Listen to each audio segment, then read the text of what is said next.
হয় মই বৰ্তমান উপস্থিত আছো ডিমোৰ পালেঙিত আৰু পালেঙি উচ্চ মাধ্যমিক বিদ্যালয়ৰ প্ৰাক্তন ছাত্ৰ ছাত্ৰী সমাৰোহৰ ব্যাপক প্ৰস্তুতি ইতিমধ্যে সম্পন্ন হৈছে। কেমেৰা সহযোগীয়ে দেখুৱাইছে হাজাৰ হাজাৰ যি পালেঙি উচ্চ মাধ্যমিক বিদ্যালয়ত পঢ়ি যোৱা ছাত্ৰ ছাত্ৰী সকলোকে আদৰণি জনাবলৈ ইয়াৰ আয়োজক কমিটিয়ে ইতিমধ্যে তেওঁলোকৰ প্ৰস্তুতি সম্পন্ন কৰিছে বুলি ক'ব লাগিব। 80% কাম ইতিমধ্যে সম্পন্ন হৈছে। 25 আৰু 26 তাৰিখে অনুষ্ঠিত হ'ব পালেঙি উচ্চ মাধ্যমিক বিদ্যালয়ৰ যি প্ৰাক্তন ছাত্ৰ ছাত্ৰী সমাৰোহ। আৰু আমাৰ সৈতে ইয়াৰ সম্পাদক সভাপতি সকলো আছে, আয়োজক সমিতিৰ লোকসকল আছে। মই কেমেৰা সহযোগীক দেখুৱাবলৈ অনুৰোধ জনাইছোঁ। বৃহৎ আকাৰৰ পেণ্ডেল ইতিমধ্যে গঢ়ি তোলা হৈছে আৰু আদৰণি তোৰণ ইতিমধ্যে দেখুৱাইছোঁ। আদৰণি তোৰণ ইতিমধ্যে তৈয়াৰ কৰা আছে আৰু যি প্ৰাক্তন ছাত্ৰ ছাত্ৰীসকল আহিব ৰাজ্যৰ বিভিন্ন প্ৰান্তত তেওঁলোক যি সকলোৱে হয়তো বিভিন্ন কামত নিয়োজিত হৈ আছে, তেওঁলোকো ইয়ালৈ অহাৰ ইতিমধ্যে নিশ্চয়তা প্ৰদান কৰিছে আৰু সেই সকলো প্ৰাক্তন ছাত্ৰ ছাত্ৰীক আদৰাৰ উদ্দেশ্যে ইয়াতে বৃহৎ আয়োজন কৰা দেখিবলৈ পোৱা গৈছে।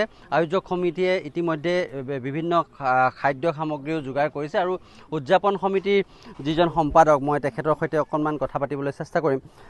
কিমান প্ৰস্তুতি ইতিমধ্যে আপোনালোকৰ হৈছে, কিমান হৈছে? ইতিমধ্যে আপোনালোকে দেখিছেই ফিল্ডত প্ৰায় মানে 90% মানে আমাৰ কাম কাজ প্ৰায় হৈ গৈছে আৰু বিভিন্ন অতিথিসকলকো মানে মতা মেলা হেৰি হৈ গৈছে। আৰু লগতে আমাৰ যিখিনি অতিথি শুশ্ৰূষা কৰিবৰ কাৰণে গোটেই মহিলাখিনি আহি পিঠা পনা এনেকৈ লাডুবোৰ ঠিক ঠাক কৰিছে।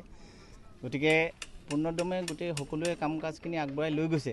আমি আশা কৰিম আমাৰ যিমানবিলাক প্ৰাক্তন ছাত্ৰ আছে, আজি ইয়াৰ মিডিয়াৰ যোগেদি আমি ক'ব বিচাৰোঁ যে সকলোখিনিয়ে যাতে সময়ত আহি পায় আৰু ইয়াৰ উপৰিও আমাৰ আশে পাশে থকা সমগ্ৰ শিৱসাগৰ তাতে অসমৰ যদি কোনোবাই মানে ইয়াত আহিব, যিহেতু ইয়াত আমাৰ বিশেষকৈ আমি এক্সিবিশ্যনো ৰখা হৈছে আৰু এক্সিবিশ্যন কাম চেলৰো ইয়াত ব্যৱস্থা আছে। গতিকে ইয়ালৈ আহিলে মানে খুব ভাল লাগিব।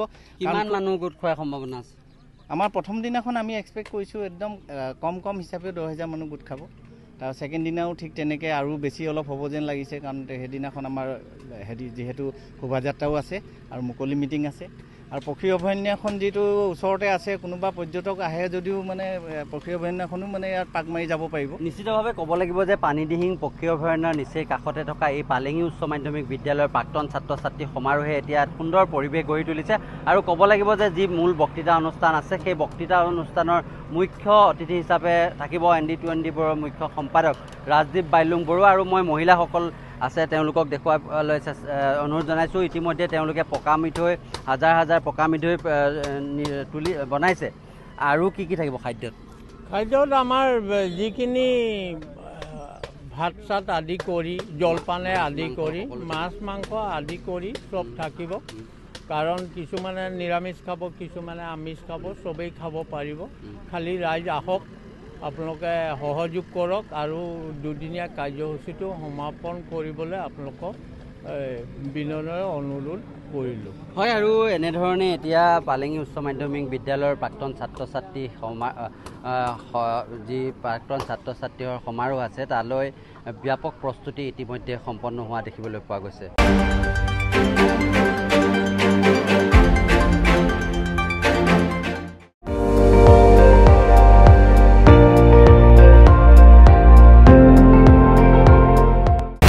আপুনি চাই আছে ND-24, সৰ্বশ্ৰেষ্ঠ নহয় সৰ্বোত্তমৰ দৌৰ।